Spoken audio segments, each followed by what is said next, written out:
안녕하세요. 포유법률사무소입니다. 돈 세탁하다 걸린 분들 주목해주세요. 오늘 이름도 참 긴데 전기통신 금융사기 피해 방지 및 피해금 환급에 관한 특별법, 이 부분에 대해서 한번 얘기를 좀 해볼 건데요. 보통 범죄 수익을 돈 세탁하는 데 이용되는 분들, 우리가 뭐 보이스피싱 수거책이다, 인출책이다, 이렇게 얘기들을 보통 하는데, 과거에는 이분들 사기죄 아니면 사기 방조 혐의가 보통 적용이 됐단 말이에요. 근데 올해 8월 28일부터 전기통신 금융사기 피해 방지 및 피해금 환급에 관한 특별법, 줄여서 통신사기 피해 환급법이라는 법이 생겨갖고 공소장 보면 지금 이 법들이 적용이 되고 있습니다. 보이스피싱 조직이나 코인 사기꾼들은 사기 범행에서 이제 피해자들에게 편취한 자금을 세탁하기 위해서 별별 수단을 다 쓰고 있는데, 요즘에는 일당 10만 원에서 15만 원씩 주면서 뭐 테더나 리플 같은 가상화폐를 활용해서 자금 세탁을 지시하는 케이스가 많아지고 있습니다. 자, 근데 여기서 문제가 뭐냐면, 일반적인 수거책, 뭐 인출책 이런 분들은 돈을 전달받으면 이제 ATM기 가서 막 100만 원씩 쪼개기 송금을 막 했단 말이에요. 그럼 주변에서 이제 신고가 들어가기도 하고, 그래서 금방 잡히는 경우가 많았어요. 근데 요즘에 이제 가상화폐를 이용하는 케이스들 같은 경우는 가상화폐를 사서 보이스피싱 조직의 지갑으로 전송을 하는 역할을 하다 보니까 생각보다 금방 잡히지가 않아서 피해 금액이 막 기하급수적으로 커지는 경우가 많아요. 자, 금액 커지면 어떻게 되겠어요?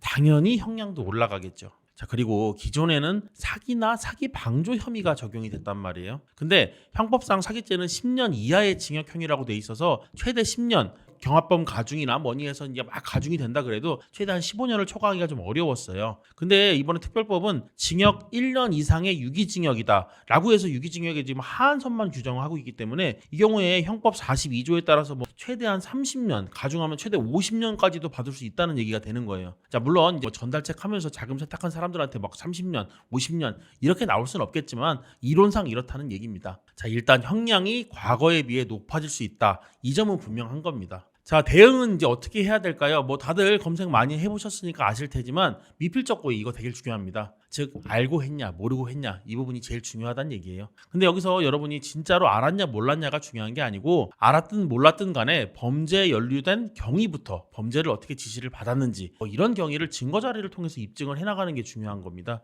여러분이 뭐 아무리 억울해도 증거 없으면 여러분의 그 주장들은 아무도 안 믿어줍니다. 자, 그럼 그렇다고 막 무릎 꿇고 석고대죄로 해야 되냐? 뭐 그건 아니죠. 자, 이럴 때 여러분을 도와드리기 위해서 변호사가 있는 거 아니겠습니까? 자, 어떤 형사사건이든 여러분의 결백을 주장하는 자리가 아니고요. 반대로 모든 죄를 자백하는 자리도 아닙니다. 혐의가 드러나는 부분은 인정을 하되 드러나지 않는 부분까지 결백을 주장할 필요는 없습니다. 혐의는 검사가 밝히는 것이기 때문에 증거 기록을 보고 검사 측이나 수사기관의 논리가 조금 애매한 부분이 있다, 그러면 그 부분들을 하나하나 탄핵을 해 나가면서 방어를 해 나가야 되는 겁니다. 수사기관에서 보이스피싱 범죄에 가담했다는 식으로 공소사실을 구성을 쭉 해놨다 그래도 검사 측의 논리가 다소 부족한 부분이 있으면 그 부분 탄핵하면서 부인을 해 나가야 되겠죠. 자, 그리고 수사에 적극 협조하면서 만약에 막 윗선에 대한 정보를 좀 제공했다, 그럼 이 부분 충분히 정상 참작될 수 있기 때문에 이런 부분들도 충분히 수사를 준비하는 과정에서 감안하셔야 됩니다. 자, 그렇게 우리 혐의를 최대한 줄였다, 그렇게 되면 뭐 해야겠어요? 피해자들이랑 합의도 신경을 쓰셔야겠죠. 그 부분도 적극적으로 준비하셔야 됩니다. 자, 근데 제가 뭐 이렇다 저렇다 말씀드리고는 있지만 형사사건이라는 게 사건별로 좀 많이 상이해요. 그렇다 보니까